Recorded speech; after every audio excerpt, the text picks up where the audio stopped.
Hello everyone. Basically आज के session में आज के क्लास में हम लोग अपना स्टार्ट करेंगे नया चैप्टर। ठीक है, चलो। आज हम लोग का किसका क्लास है? टैक्सेशन का क्लास है ना। तो टैक्सेशन में सबसे पहले आज हम लोग पढ़ेंगे इंट्रोडक्शन। जिसके पास बुक है ये पेज नंबर 115 आप लोग निकाल लो। जिसके पास बुक नहीं है कोई बात नहीं, अभी हम यहाँ पे जो जो पॉइंट डिस्कस करेंगे जो बोलेंगे आप क्या करिएगा ना, बस जो जो इंपॉर्टेंट पॉइंट होगा ना वो आप नोट डाउन करते रहना। ठीक है, चलो। सबसे पहले हम लोग यहाँ पे पढ़ेंगे टैक्स। ये टैक्स का मतलब क्या होता है आपको मालूम है? टैक्स का मतलब क्या होता है? टैक्स को हिंदी में क्या बोला जाता है? किसी को कोई आइडिया है? टैक्स को कर बोला जाता है। क्या बोला जाता है? कर। अच्छा, पहले जो ये जो टैक्स का कॉन्सेप्ट है ये आज हम लोग नया नहीं पढ़ ले।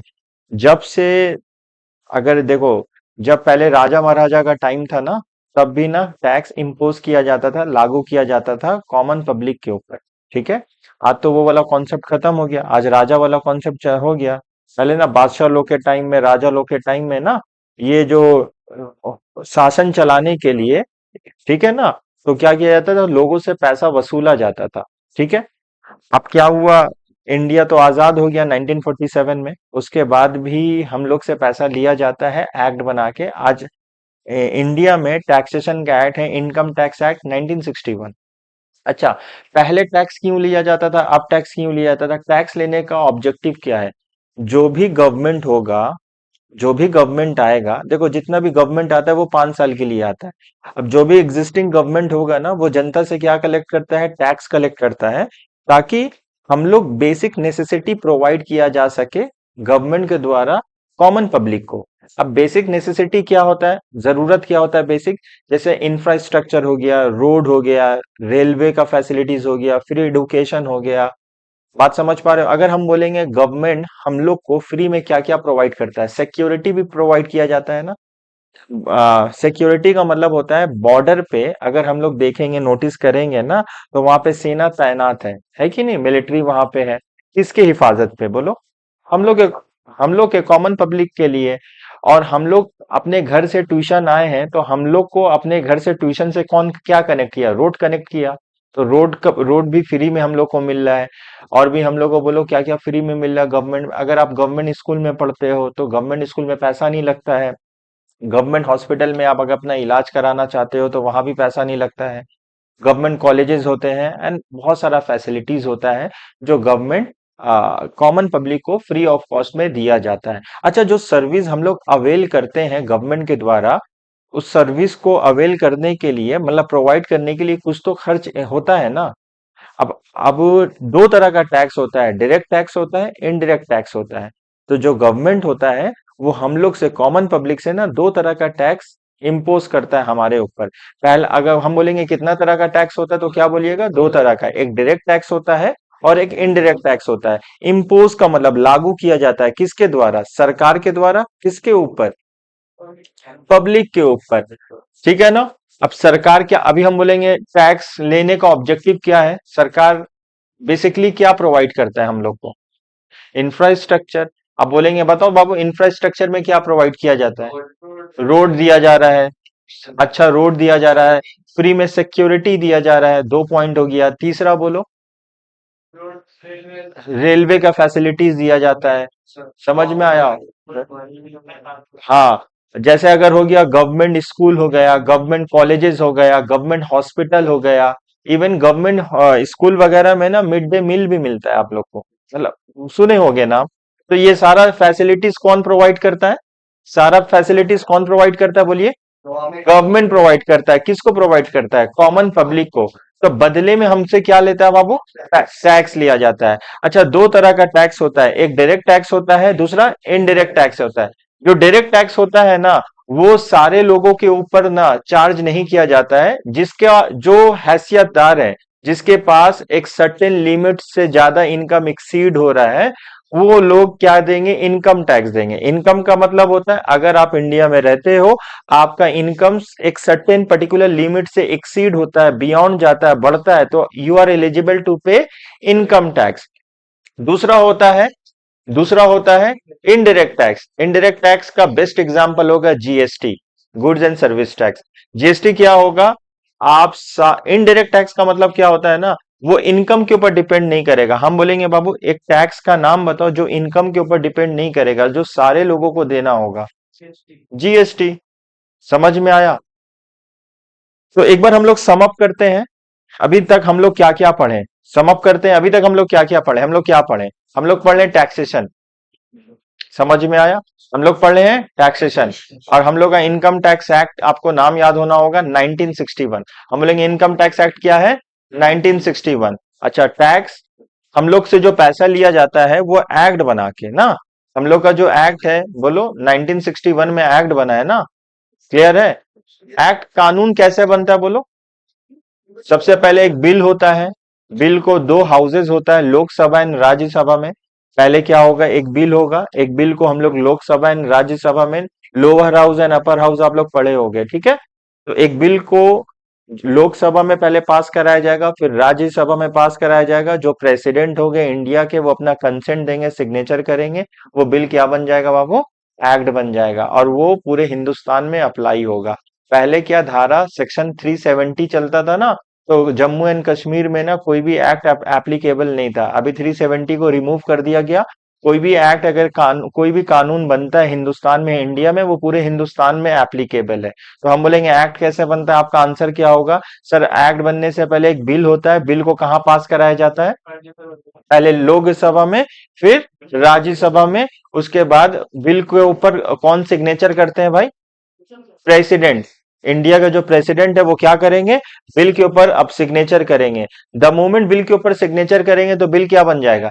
एक्ट बन जाएगा, और वो पूरे हिंदुस्तान में लागू होगा। समझ पा रहे हो? कोई भी एक्ट ऐसे बनता है। तो पहले टैक्स पहले टैक्स किसके द्वारा कलेक्ट किया जाता था? राजा लोग। समझ में आया? उस आजादी के बाद पहले तो इंग्लिश भी ना, इंग्लिश मतलब इंग्लिश ब्रिटिश का हुकूमत था बाबू। 200 साल लगभग मोर लेस हम लोग के ऊपर शासन किए, राज किए। उन लोग भी तो हम लोग से ऊपर टैक्स कलेक्ट करते थे ना, चार्ज करते थे कि नहीं? टैक्स चार्ज करते थे। हाँ, टैक्स चार्ज करते थे, ठीक है ना। लेकिन आज तो देश आजाद हो गया है, लेकिन आज भी हम लोग क्या कर रहे हैं? टैक्स दे रहे हैं। मतलब ये जो टैक्स देने का सिलसिला, ये आज से नहीं है। जब से दुनिया कायम हुआ तब से हम लोग क्या दे रहे? टैक्स दे रहे। कोई ना कोई हम लोग के ऊपर शासन करता था, राज करता था। मतलब जब से हम लोग थोड़ा सिविलाइज हुए, थोड़ा मोड़ा, जब से थोड़ा दिमाग आया, ये शासन का कॉन्सेप्ट आया, राजा महाराजा का कॉन्सेप्ट आया, तब से हम लोग क्या कर रहे हैं? सिटीजन लोग क्या करते हैं? टैक्स मतलब हम लोग के ऊपर कौन टैक्स लागू करेगा बोलो? पहले, आज तो गवर्नमेंट लागू कर रहा है ना। पहले राजा लोग, तो आज का राजा का तो कॉन्सेप्ट खत्म हो गया। आज इंडिया में कोई राजा है? राजा का कॉन्सेप्ट है? 1947 से तक तो ब्रिटिश गवर्नमेंट का हुकूमत था। आज ब्रिटिश गवर्नमेंट नहीं है, चला गया, हम लोग को आजादी मिल गया। लेकिन आज भी हम लोग क्या देते हैं बाबू? टैक्स देते हैं। तो थोड़ा मोड़ा आपको कॉन्सेप्ट समझ में आया होगा, टैक्स क्यों देते हैं, इसका देने का पर्पस क्या। अच्छा, अभी हम लोग डिस्कस किए, बस हमको 2 या 3 पॉइंट बता दो कि जो गवर्नमेंट टैक्स कलेक्ट करता है हम लोग को क्या मिलता है? सर्विस मिलता है। क्या मिलता है? 2 पॉइंट बता दीजिए कोई भी। पहला क्या? Free education. Very good. Ration वगैरह भी तो प्रोवाइड किया जाता है। देखो, जिन लोगों का बीपीएल कार्ड है, राशन कार्ड है, पेंशन दिया जा रहा है। मतलब गवर्नमेंट, देखो ये जो बहुत, मतलब ये जो प्रोविजन है ना, डिफर करता है कंट्री टू कंट्री। हम लोग इंडिया में भी तो बहुत सारे लोगों को दिया, देखो पेंशन वगैरह मिलता है जिसका एज 60 ईयर्स एंड अबव है। ठीक है, ममता बनर्जी भी थी ना, लक्ष्मी भंडार कुछ ऐसा कॉन्सेप्ट है जो सारी फीमेल्स को मिलता है। और जो मेल का एज 60 एंड अबव है, उन लोगों को भी गवर्नमेंट की तरफ से मिल रहा है कि नहीं? ये सारा फैसिलिटीज मिल रहा है। अच्छा, गवर्नमेंट का सोर्स ऑफ इनकम क्या है? टैक्स है। गवर्नमेंट का सोर्स ऑफ इनकम बहुत है, गवर्नमेंट बिजनेस भी करता है, लेकिन अगर बोलेंगे सबसे बड़ा सोर्स ऑफ इनकम सरकार के लिए क्या है? टैक्स। सबसे ज्यादा रेवेन्यू, पैसा जनरेट होता है किससे बाबू? टैक्स से। समझ में आया? तो अभी आपको यहां तक कॉन्सेप्ट समझ में आया? एमसीक्यू पर्पस के लिए कितना? इनकम टैक्स एक्ट कौन का एक्ट का नाम बता दीजिए। 1961। और बेसिकली कितने तरह का टैक्स होता है? 2 तरह का होता है। आप लिखते जाइएगा। पहला क्या होता है? Direct tax. और दूसरा क्या होता है? Indirect tax. बोलिए मेरे साथ, डायरेक्ट टैक्स किसको बोलते हैं? इनकम टैक्स को बोलते हैं। हम बोलेंगे give one example of direct tax, तो क्या बोलिएगा? Income tax is the example of direct tax. हम बोलेंगे give one example of indirect tax, GST बोल दीजिएगा, कस्टम ड्यूटी बोल दीजिएगा, ठीक है ना।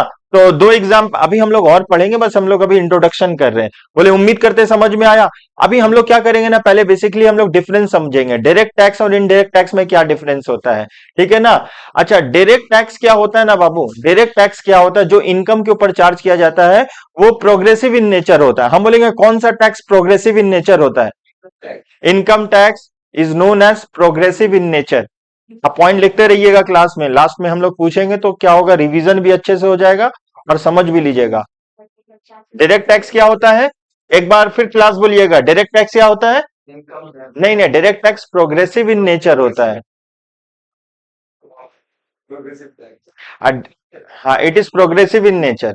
अच्छा, कौन प्रोग्रेसिव इन नेचर होता है, income tax, very good. Income tax is progressive in nature. अच्छा, income tax is progressive in nature लिखने के बाद आप रुकिएगा, हम इसको पहले समझाएंगे। प्रोग्रेसिव को अंडरलाइन कर लेना। अच्छा, प्रोग्रेसिव का मतलब क्या होता है, इनकम बढ़ेगा तो टैक्स बढ़ेगा। प्रोग्रेसिव का मतलब होता है there exist direct relationship between tax and income.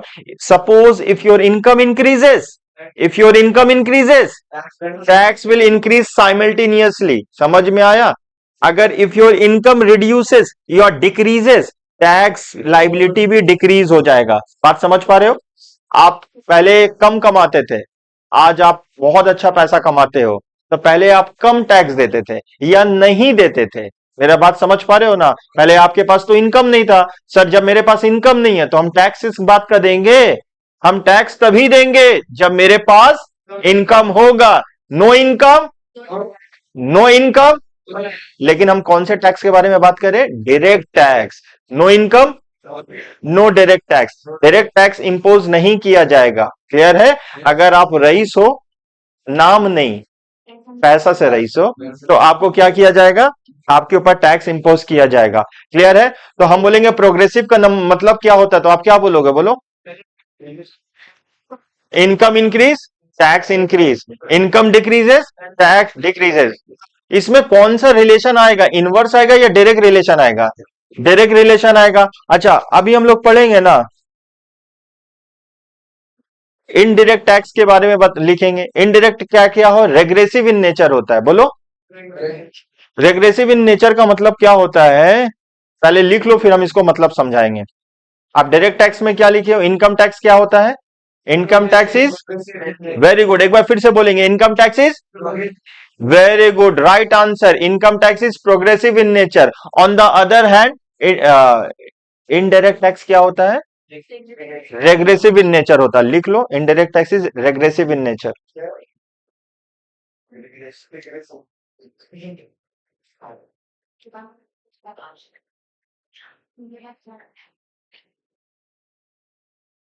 अगर लिख लोगे तो मुझे बताना, फिर हम लोग इसको थोड़ा समझेंगे, एक्सप्लेन करेंगे, ठीक है।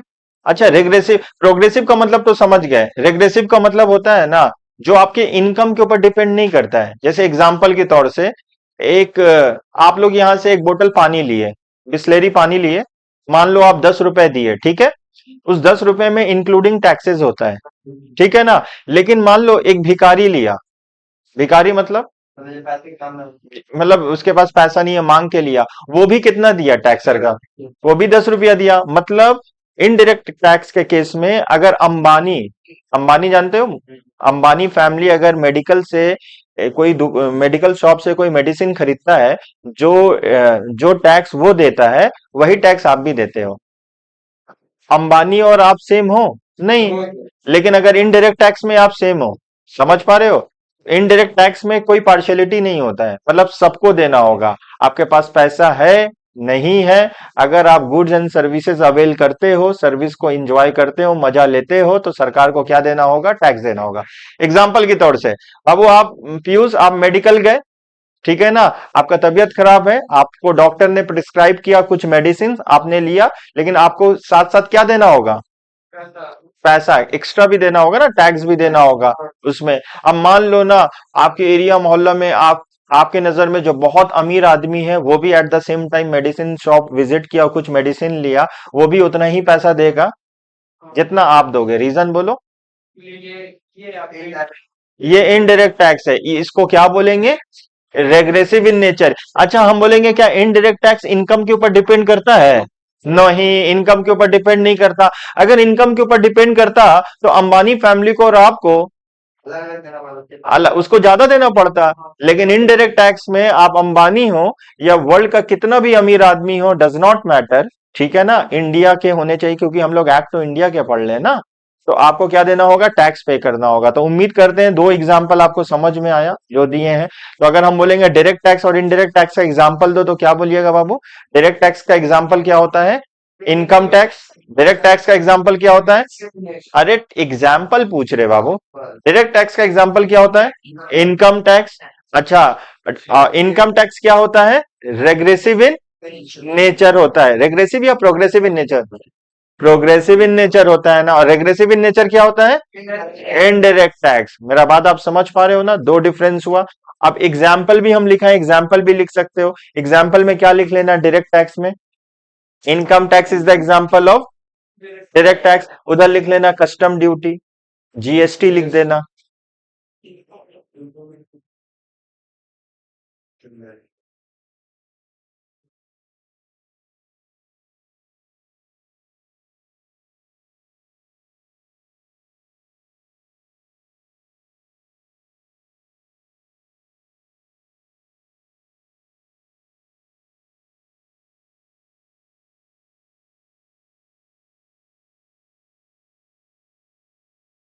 चलो, एक पेज नंबर 115 में कुछ इंपॉर्टेंट पॉइंट है, वो आप मार्क करिएगा। The journey of income tax in the modern India has been started on and after 1860। 1860 को अंडरलाइन कर देना और इनका नाम याद करना, सर जेम्स विल्सन। इन्होंने ही बताया था गवर्नमेंट को टैक्स लेने के लिए। तो नाम याद रखना, सर जेम्स विल्सन। मिला बाबू नाम? देखो यहाँ पे है सर जेम्स विल्सन, मिला? ये हम बड़ा कर दे रहे हैं, यहाँ पे देखो सर, सर जेम्स विल्सन, मिला आपको? ठीक है। तो हम बोलेंगे कौन इंट्रोड्यूस किया था? सर जेम्स विल्सन, ठीक है ना। और जर्नी कब से स्टार्ट हुआ? जर्नी कब से स्टार्ट हुआ? 1860 से जर्नी स्टार्ट हुआ। अच्छा, अभी हम लोग जो इनकम टैक्स एक्ट 1961 पढ़ लेना, ऐसे बहुत पुराना इनकम टैक्स एक्ट आया, फिर खत्म हुआ, फिर आया, फिर खत्म हुआ। जैसे कंपनीज एक्ट नहीं पढ़े थे हम लोग? पहले कंपनीज एक्ट क्या था? 1956। उसके बाद अभी नया कंपनीज एक्ट क्या आया? 2013। अच्छा, क्या सर 1956 से भी तो कंपनीज एक्ट पहले था? हाँ, बहुत कंपनीज एक्ट आया था। समझ पा रहे हो ना? तो चलो, अभी लेटेस्ट इनकम टैक्स एक्ट क्या है? 1961। ऐसे 1961 से बहुत पहले बहुत एक्ट आया, लेकिन अभी आपको क्या याद रखना होगा? 1961 याद रखना होगा। तो the first income tax was enacted in the year, देखो फर्स्ट इनकम टैक्स कब इनएक्ट हुआ था?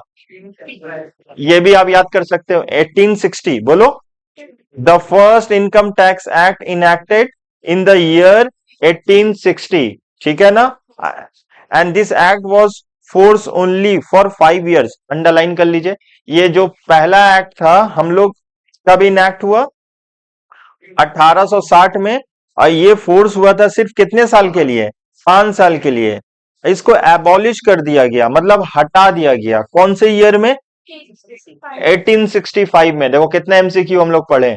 अब मार्क करते रहना, और जो बुक नहीं होगा तो लिखते रहना वो सेंटेंस। पहला कब आया था? कितने साल के लिए आया था? 5 साल के लिए आया था। आगे चले हम लोग।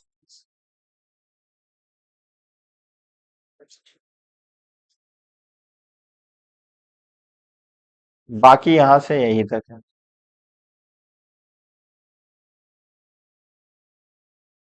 देखो, नेक्स्ट याद कर लेना ये वाला। सबसे पहले क्या आया था? बोलो 18। और सबसे लास्ट में क्या है? 1961। तो आपको बीच का याद ना ही नहीं होगा कोई बात नहीं, लेकिन पहला और आखिरी आपको पता होना चाहिए। पहला और आखिरी पता होना चाहिए। जो 1961 है ना, वो फोर्स में आया 1 अप्रैल 1962। यहां से 3 एमसीक्यू आने का ज्यादा चांसेस है। बोलो, जो 1961 पढ़ रहे हैं वो फोर्स में कब आया? 1 अप्रैल, 1 अप्रैल 1962। जो एक्ट हम लोग पढ़ ले 1961, जो लेटेस्ट एक्ट है 1961, ये फोर्स में कब आया? 1 अप्रैल 1962। तो यहां से दो एमसीक्यू बहुत इंपॉर्टेंट है। बोलो फर्स्ट टाइम कब आया था? 1860। ठीक है ना, बाय सर जेम्स विल्सन। और आखिरी वाला अभी लेटेस्ट इनकम टैक्स कौन है? लेटेस्ट क्यों बोले? क्योंकि 1961 के बाद ना कोई दूसरा एक्ट तो आया नहीं, तो हम लोग के लिए यही लेटेस्ट है ना। आप बात समझ पा रहे हो? आफ्टर 1961 कोई दूसरा तो आया नहीं, तो हम लोग के लिए लेटेस्ट क्या है? यही है 1961। अच्छा, ये फोर्स में कब आया बताइए? 1 अप्रैल 1962। तो 3 MCQ आने का चांसेस है। मार्क कर लिए हो? 1 अप्रैल 1962 मार्क कर लिए? ठीक है।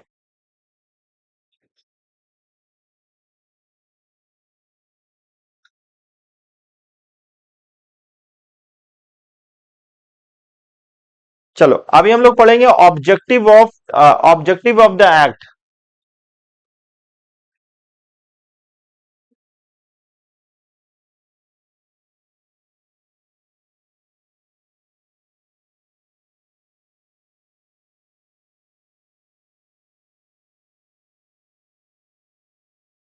पहले शॉर्ट टाइटल देख लेते हैं, सेक्शन 1 में क्या लिखा हुआ है।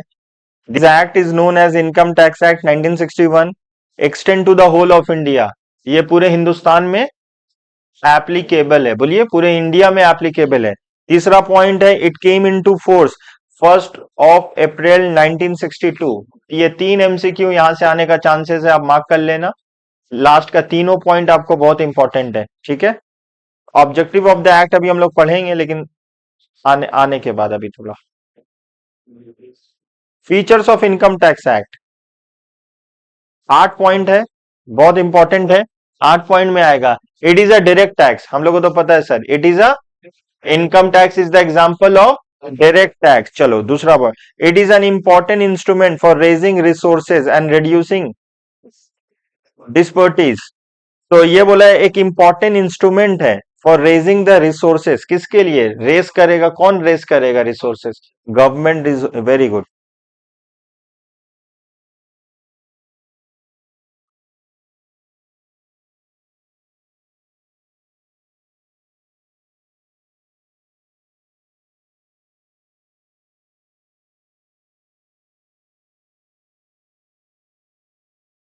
पॉइंट नंबर 5 इंपॉर्टेंट है, मार्क कर लो। Generally, the normal rate of tax is ascertained as per the Finance Act of the country, while the special rate of tax is ascertained as per the income tax. तो यहाँ पे दो rate के बारे में बताया गया है। बोला है generally the normal rate of tax, जो कितना परसेंट रेट चार्ज किया जाएगा। ये बात हम लोग को कहां से पता चलता है? फिनेंस एक्ट से।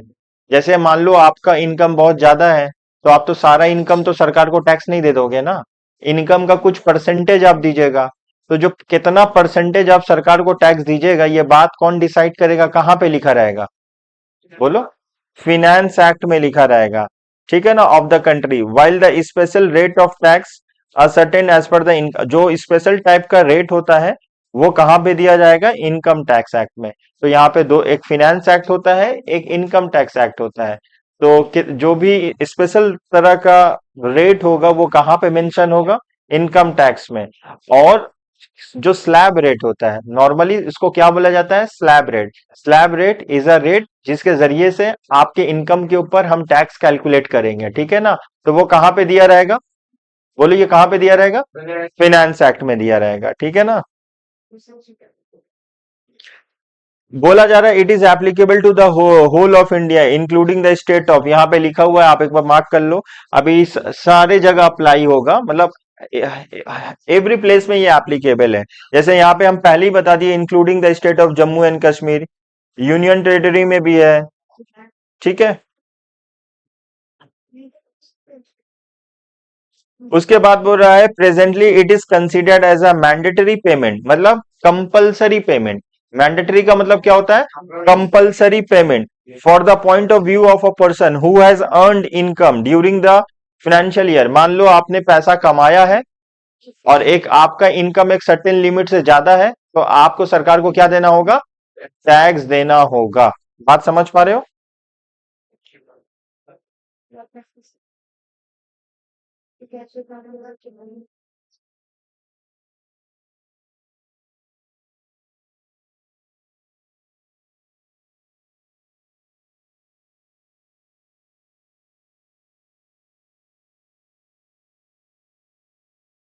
देखो टैक्स स्ट्रक्चर यहाँ पे देखते हैं, डायरेक्ट टैक्स है और इनडायरेक्ट टैक्स है।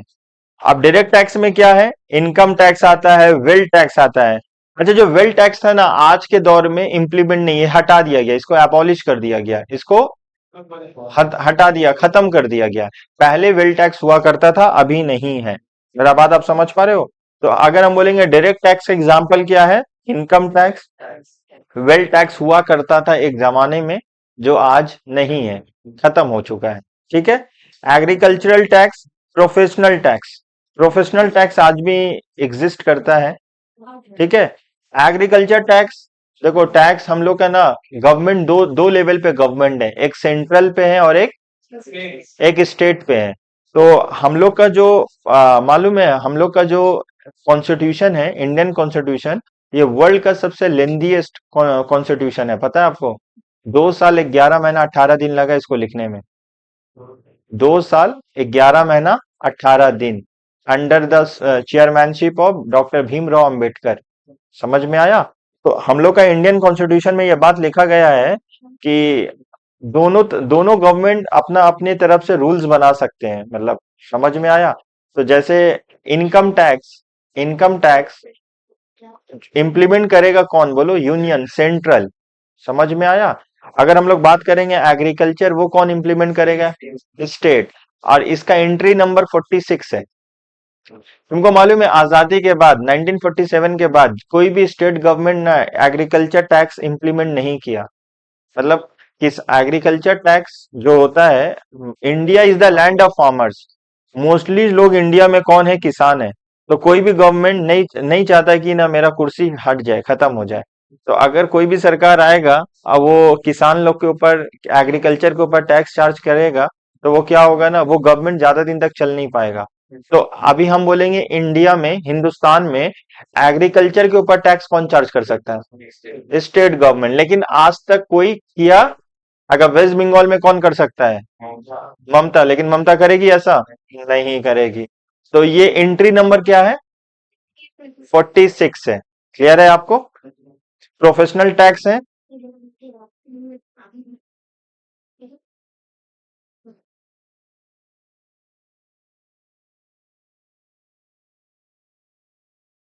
आर्टिकल नंबर 276, आर्टिकल नंबर 276 में यह बात लिखा हुआ है, जो भी प्रोफेशनल टैक्स होगा वो कौन लेगा, किसके पास पैसा जाएगा? स्टेट के पास जाएगा। आ जाइए, इनडायरेक्ट टैक्स में आता है एक्साइज ड्यूटी, आता है कस्टम, आता है गुड्स एंड सर्विस टैक्स, आता है ऑक्ट्री वगैरह। एंट्री टैक्स ना, बहुत ऐसा टैक्स था जो जीएसटी के आने की वजह से ना उसको क्या कर दिया, हटा दिया गया, खत्म कर दिया गया। हम लोग और आगे जाएंगे तो समझ में आएगा। अच्छा, आपको दो एंट्री नंबर याद रखना होगा। एंट्री नंबर 82 इनकम टैक्स, जो यूनियन के पास है। और अगर हम एग्रीकल्चर के बारे में बात करेंगे, एंट्री नंबर 46। मान लो अयान आप बहुत अमीर हो, आपके ऊपर टैक्स कौन चार्ज कर सकता है, सेंट्रल या स्टेट? सेंट्रल। Entry number 82। अगर आप किसान हो, वेस्ट बंगाल में हो, तो नरेंद्र मोदी आपके ऊपर, मोदी जी चार्ज करेंगे या ममता जी? ममता जी करेंगी, लेकिन करना नहीं चाहेंगी। 46। आगे चले हम लोग। हाँ, entry number 82 of the union list.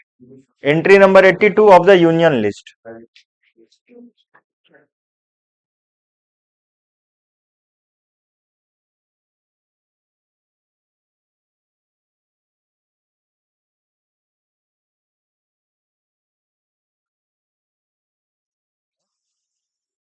Professional tax, article number 276, 276।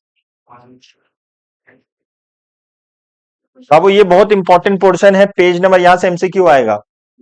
कहां से बोलिए? पेज नंबर तुम्हारा 119 देख लीजिए। Tax aviation, tax avoidance, tax planning.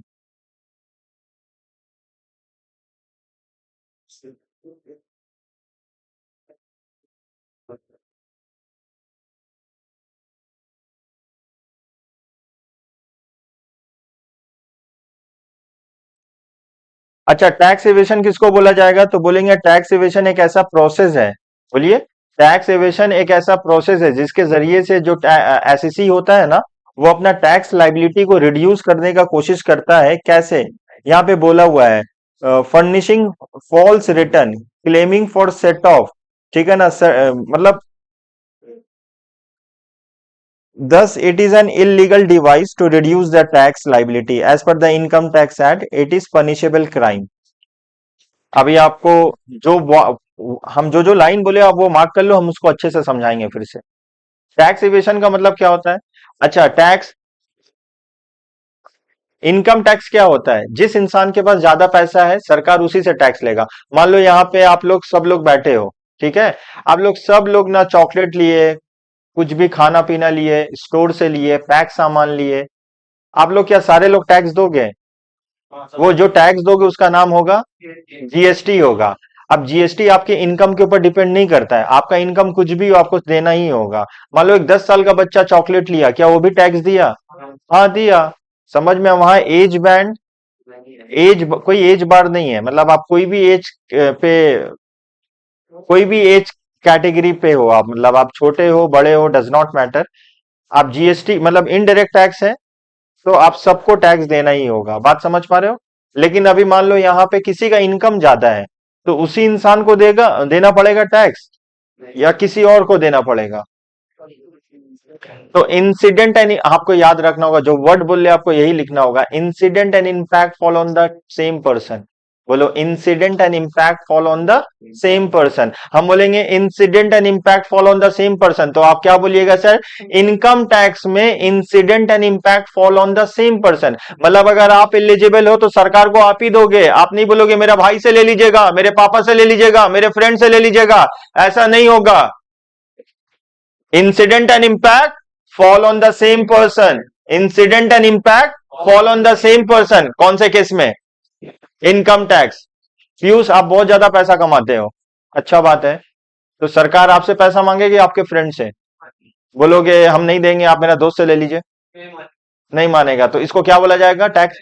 Incident and impact fall on the same person, मतलब अगर आप एलिजिबल हो तो सरकार आप ही का गिरबान पकड़ेगा, आप ही का कॉलर पकड़ेगा, बोलेगा पीयूष तुमको ही टैक्स देना होगा। तुम बोलोगे सर हम नहीं देंगे आप मेरे दोस्त से ले लीजिए, बोला ऐसा नहीं होगा, incident and impact fall on the same person, अगर आप एलिजिबल हो तो आप ही को पैसा देना होगा। तो कौन से केस में incident and impact fall on the same person है? Incident and impact fall on two different person, indirect tax. Incident and impact fall on two different person. जैसे हम 10 रुपया का पानी का बोतल लिए, ठीक है ना, सरकार को तो टैक्स हमको देना होगा, लेकिन क्या होगा ना, हम 10 रुपए का पानी का बोतल लिए उसमें इंक्लूडिंग टैक्स है तो सारा पैसा हम किसको देंगे? दुकानदार को दे दिए। तो इनडायरेक्ट टैक्स के केस में सरकार हमको नहीं पकड़ेगा, दुकानदार को पकड़ेगा। मेरा बात आप समझ में आया? अब दुकानदार बोलेगा ना कि हम तो भाई पैसा हमको मिला नहीं, तो बोलेगा हम नहीं जानते, हम आप ही से पैसा लेंगे। बात समझ पा रहे हो? Incident and impact fall on two different person, fall on two different person, fall on two different person, and fall on same person. Incident and impact fall on same person, two different person। चलिए आइए, tax evasion, ये tax evasion नहीं है, अभी tax evasion पढ़ाएंगे, ये पहले का टॉपिक है। तो टैक्स इवेशन क्या है? अब इंसिडेंट एंड इम्पैक्ट पढ़ा, समझने की कोशिश करो। मान लो पीयूष को टैक्स देना है तो पीयूष चाहेगा मेरा मेहनत का पैसा सरकार ऐसे ही ले ले, तो पीयूष क्या करेगा? सीए के पास जाएगा, चार्टर्ड अकाउंटेंट के पास, अयान सीए है, समझ में आया? तो अयान क्या करेगा? बोलो पीयूष का पैसा को रिड्यूस करने का कोशिश करेगा, या पीयूष बोलेगा हम अयान का पास नहीं जाएंगे, मेरे पास इतना जानकारी है, हम खुद ही से पैसा अपना रिड्यूस कर लेंगे, हम भी कॉमर्स का स्टूडेंट, हम भी टैक्स पढ़े हैं, ठीक है ना, हम भी जैसे तैसे क्लेम। तो हम लोग क्या करेंगे, जब हम लोग टैक्स को पढ़ के उसका गलत फायदा उठाते हैं, यहां पे लिखा हुआ है टैक्स इवेशन एक ऐसा तरीका है, एक ऐसा प्रोसेस है जहां पे एक एसएससी अपना टैक्स लाइबिलिटी को रिड्यूस करने का कोशिश करता है, कम करने का कोशिश करता है, सरकार को पैसा देने का नहीं चाहता है, और उसके लिए वो डिफरेंट गलत तरीका अपनाता है, जबरदस्ती, मतलब ना टैक्स में जो बेनिफिट है वो जबरदस्ती अवेल करने का कोशिश कर रहा है। इसको क्या बोला जाएगा? Tax evasion. ये पनिशेबल क्राइम है, मतलब ये इलीगल है, ये गवर्नमेंट के नजर में सही नहीं है, ये गलत है। जहां पे एक इंसान, एक एसएससी सरकार को पैसा नहीं देने का चाहता है, उसके लिए वो क्या कर रहा है? हर वो रास्ता अपना रहा है जिससे उसका लाइबिलिटी कम हो जाए, सरकार को वो पैसा ना देना चाहे, तो यहाँ पे क्या पढ़ेंगे, टैक्स एवेशन एक ऐसा प्रोसेस है जहां पे एक इंसान डायरेक्ट टैक्स के केस में, जहां पे एक इंसान रिड्यूस करने का कोशिश करता है अपना, जैसे पीयूष को देना है 10 लाख रुपया सरकार को टैक्स, बोलेगा 10 लाख तो नहीं देंगे, तो वो क्या करेगा, अपने ही पास जाएगा, या खुद ही पढ़ा लिखा है, तो आप क्या कर रहे हो बोलो, वेरियस मीन्स सच एज, आप fact of figure furnishing false return, मतलब आप जो सरकार को रिटर्न भर रहे हो ना, बता रहे हो, वो गलत भर रहे हो। मेरा बात आप समझ पा रहे हो, आप तो सरकार को बोलोगे भाई हम पीयूष हम इतना कमा रहे हैं, लेकिन आप रियलिटी में कमा रहे हो 10 लाख रुपया, नहीं 10 लाख रुपया कमा नहीं रहे हो, कमा तो बहुत ज्यादा रहे हो, आपको 10 लाख रुपया रियलिटी में टैक्स देना है, पीयूष आपको टैक्स कितना देना है, 10 लाख रुपया, लेकिन आप झूठ बोल के ना 1 लाख रुपया दे रहे हो या 10 हजार दे रहे हो, ये तो इलीगल है। आप मान लो समझ रहे हो कितना परसेंट कम कर दिए हो आप, गवर्नमेंट को नहीं पता चलेगा तो गवर्नमेंट उसको वेरीफाई करेगा ना, आप कुछ भी अगर आंसर स्क्रिप्ट लिख दोगे सब में आपको मार्क्स थोड़ी मिल जाएगा, माध्यमिक में को तो एग्जाम तो दे के आए हो ना, सब आंसर लिखे हो तो सब में तो थोड़ी मिलेगा जो सही होगा, वैसे गवर्नमेंट का क्या किया जाएगा ना, वेरीफाई करेगा। अब इतने सारे लोग हैं तो जिसके ऊपर शक जाएगा, समटाइम देखो अगर हम लोग ना स्टेशन जाते हैं टिकट होता है, समझ में आया तो वो देख के लग जाता है हाव भाव से, समझ में आया टिकट वाला कॉन्सेप्ट समझे, तो पता ही चल जाएगा। तो बोलो टैक्स इवेशन क्या है, एक ऐसा प्रोसेस है जहां पे आप एसएससी अपना टैक्स लाइबिलिटी को कम करने का कोशिश करेगा। ये क्या होता है बताइए, ये पनिशेबल क्राइम है, ये इलीगल डिवाइस है जहां पे हम जबरदस्ती अपना टैक्स लाइबिलिटी को सेट ऑफ कर दे रहे, मतलब गवर्नमेंट ने बहुत सारा प्रोविजन दिया है, गवर्नमेंट ने क्या दिया बोलो तो, बहुत सारा प्रोविजन दिया है, समझ में आया, उस प्रोविजन को हम लोग को यूज करने से बाद जबरदस्ती हम लोग कम कर ले रहे, मतलब वो इलीगल है, मतलब हम सही नहीं है। रियलिटी में एक इंसान को 10 लाख रुपया टैक्स देना है, वो कितना देने का कोशिश कर रहा है, 1 लाख या 10 लाख से बहुत ज्यादा कम, ये तो गलत है। टैक्स अवॉइडेंस, टैक्स अवॉइडेंस एक डिवाइस है जहां पे जो टैक्स पेयर है, मतलब जो एसएससी है वो अटेम्प्ट करता है, मतलब हर वो रास्ता अपनाता है ताकि उसका जो टोटल टैक्स लायबिलिटी है वो रिड्यूस हो जाए, ठीक है ना, by taking the advantage of the different loop holes. Loop holes का मतलब जानते हो, हर एक सिस्टम में जो बहुत बड़ा सिस्टम है वहां का लूप होल होता है, कुछ ना कुछ ऐसा होता है जो आप पकड़ नहीं पाओ, मतलब आपको कोई पकड़ नहीं पाएगा। जैसे एग्जांपल के तौर से आप इनकम टैक्स को अच्छा से पढ़ लिए हो तो आप समझ गए ना कुछ प्रॉब्लम है इसमें, अब उसको, अब जो उसका प्रॉब्लम है ना उसी का फायदा उठा दे रहे हो। जैसे आप कोई स्टूडेंट, मतलब ना कोई आपका फ्रेंड है, समझ में आया, आप उसे पैसा मांग रहे हो, बोला नहीं दे पाएंगे, तो बोला ना तुम उसको एक तो वीडियो क्लिप दिखा दिए, बोले देखो तुम गलत काम में इंडल्ज थे, अब तुम दोगे ये हम तुम्हारा घर में ले जाके, तुम्हारा घर में ये चीज हम तुमको क्लिप दिखाते, मेरा बात आप समझ रहे हो? मान लो बीड़ी सिगरेट पीते हुए अयान उसका वीडियो बना लिया अपना दोस्त का, समझ में आया, अब बोला हम तुमको तुम ये वीडियो तुम्हारे घर में जाके चला देंगे दिखा देंगे, तो ये क्या हुआ बोलो तो, ये ऐसा प्रोसेस हुआ जहां पे हम उस इंसान को अच्छे से जानते हैं। प्लीज कितना बार रिक्वेस्ट करें बाबू, अगर हम एक इंसान को बहुत अच्छे तरीके से जानते हैं तो हम उसका वीक पॉइंट्स भी तो जानेंगे। मान लो आप अपने फ्रेंड को बहुत अच्छे तरीके से जानते हो तो उसका वीक पॉइंट भी तो जानोगे, तो जब आप अपना काम निकलवाना चाहते हो तो उसका वीक पॉइंट पे ना हाथ रख दे रहे हो, समझ पा रहे हो ना, उसका वीक पॉइंट में हाथ रख के क्या ले रहे हो, अपना काम निकलवा ले रहे हो। वैसे इनकम टैक्स, इनकम टैक्स क्या होता है बताइए, इनकम टैक्स क्या होता है, इनकम टैक्स वैसे इनकम टैक्स होता है, आप इनकम टैक्स को बहुत अच्छे से पढ़ लिए हो, उसमें कुछ लूप होल्स है, कुछ बुराई है, उसका फायदा उठा ले रहे हो, समझ में आया, सरकार को फायदा उठा ले रहे हो, क्योंकि इनकम टैक्स इस तरीके से बना है, अरे कोई भी ऐसा सिस्टम है थोड़ा मोड़ा लूप होल होता ही है ना, तो लूप होल का गलत फायदा उठा ले रहे हो आप, अपने अपने आपका लाइबिलिटी टैक्स लाइबिलिटी आप रिड्यूस करना चाहते हो, बात समझ पा रहे हो। टैक्स प्लानिंग, टैक्स प्लानिंग बोला है this is possible only when the tax payer know that, ये तभी टैक्स अवॉइडेंस तभी पॉसिबल है जब आप पढ़े लिखे हो, तभी तो फायदा उठाओगे। जब आप एक इंसान को बहुत बेहतर तरीके से जानते हो उसमें क्या बुराई है, तब आप क्या बात बोलोगे वो इनकार नहीं करेगा, तो उसके लिए तो आपको नॉलेजेबल इंसान होना होगा, आपको पता होना चाहिए।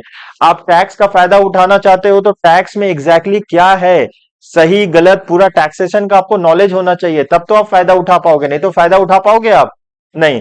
तो टैक्स अवॉइडेंस तभी पॉसिबल है जहां पे आपका कंप्लीट नॉलेज है, आपके पास साउंड नॉलेज है, तभी आप ऐसा कर पाइएगा। चलिए, टैक्स प्लानिंग। टैक्स प्लानिंग सरकार आपको अलाउ करता है। टैक्स प्लानिंग ये इलीगल नहीं है, ये लीगल है। बोलिए बाबू, टैक्स प्लानिंग यहां पे आप सच में कुछ प्रोविजन का फायदा उठाते हो। मेरा बात आप समझ में आया? सेट ऑफ करते हो अपना टैक्स लाइबिलिटी, जेन्युइन तरीके से कम करते हो प्रोविजन को पढ़ के, जहां पे सरकार को कोई प्रॉब्लम नहीं है। तो टैक्स प्लानिंग इज ये ऐसा प्रोसेस है जहां पे आप अपना टैक्स लाइबिलिटी को क्या करते हो बोलो तो, कम करने का कोशिश करते हो by taking the various benefit. जैसे गवर्नमेंट बहुत सारा एग्जेम्पशन देता है, एग्जेम्पशन का मतलब छूट देता है, रिबेट्स प्रोवाइड करता है, वो सारा चीज आप अवेल करते हो और आपका टोटल टैक्स लाइबिलिटी कम हो जाता है। तो ये इलीगल नहीं है, ये लीगल है। टैक्स प्लानिंग आप कर सकते हो। मेरा बात आप समझ पा रहे हो? तो अगर हम लोग सम अप करेंगे, टैक्स इवेशन क्या होता है? इलीगल होता है। और बोलो, टैक्स इवेशन क्या, टैक्स इवेशन में बेसिकली होता क्या है? इलीगल मतलब फॉल्स डॉक्यूमेंट जमा कर दे रहे हैं, या कुछ कुछ ऐसा कर रहे हैं जहां पे मेरा टैक्स लाइबिलिटी बहुत कम आ जा रहा है। इनकम को कम दिखा देना। अरे, टैक्स को कम करने का बहुत सारा है, बहुत सारा तरीका होता है, बहुत सारा वेज होता है, आप उसको अडॉप्ट कर लिए हो। टैक्स अवॉइडेंस क्या है? यहाँ पे लूप होल होता है, लूप होल का फायदा उठा रहे हो जहां पे आपका टैक्स लाइबिलिटी कम हो जा रहा है। टैक्स प्लानिंग क्या होता है? यहाँ पे भी टैक्स लाइबिलिटी कर रहे हो, लेकिन ये जेन्युइन है। समझ में? टैक्स प्लानिंग कर रहे हो, प्रॉपर आप सीए के पास जा रहे हो, आप जो भी प्रोविजन दिया हुआ है इनकम टैक्स एक्ट 1961 में, उस प्रोविजन का मदद लेके सचमुच जेन्युइन तरीके से जब आप टैक्स लाइबिलिटी को कम करोगे तो उसको बोला जाएगा टैक्स प्लानिंग। ठीक है, आज यहीं तक रहने देते हैं, मिलते हैं नेक्स्ट क्लास में। चलो बाबू, थैंक यू सो मच।